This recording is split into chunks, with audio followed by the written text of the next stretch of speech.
আল্লাহ পাক বলছেন আওয়ামান কানা মাইতান, আমি কি তার অন্তরটাকে মৃত করে দেইনি? ফাআহইয়াইনাহু, আবার আমি তাকে জীবন্ত করে দিয়েছি। ওই মরা আত্মাটাকে আমি আবার জীবন দান করেছি, এবং আমি তার জন্য আমি জীবন চলার জন্য তাকে আমি আলো দান করেছি, যে আলো দিয়ে সে তার সঠিক পথে গন্তব্যে পৌঁছে যেতে পারে। সেটা হলো কোরআন। এই কোরআন আপনাকে আমাদের শিখতে হবে।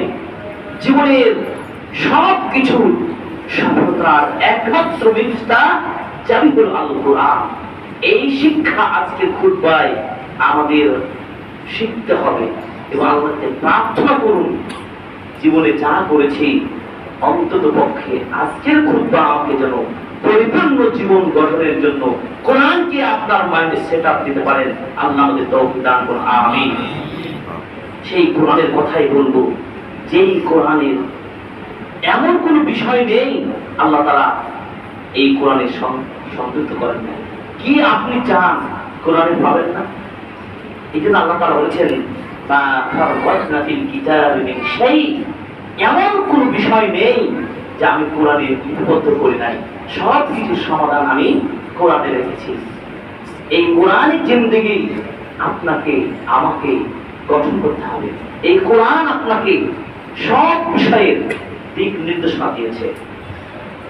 আপনার ব্যক্তিগত জীবন, আপনার পারিবারিক জীবন, আপনার ব্যবসা বাণিজ্য, দুঃখ দুর্দশা, সব কিছুকে সুন্দরভাবে সাজাতে কিভাবে হবে এই কোরআন বলে দিয়েছে। এই জন্য কোরআন একটি ব্যবসা। আল্লাহ তাআলা তিনটি ব্যবসার কথা বলেছেন। এই ব্যবসা আমরা করব, যে ব্যবসা কোনো লস নেই, ক্ষতি নেই। আল্লাহ তাআলা সেই তিনটি ব্যবসার কথা কোরআনে বলেছেন। ব্যবসায় সফলতা আসবেই, কোনো ক্ষতি, কোনো ব্যর্থতা নেই। আল্লাহ তাআলা বলেছেন ইন্নাল্লাযীনা ইয়াতলুনা কিতাবাল্লাহি ওয়া আকামুস সালাতা ওয়া আনফাকু মিম্মা রাযাকনাহুম সিররান ওয়া আলানিয়াতান ইয়ারজুনা তিজারাতান লান তাবুর।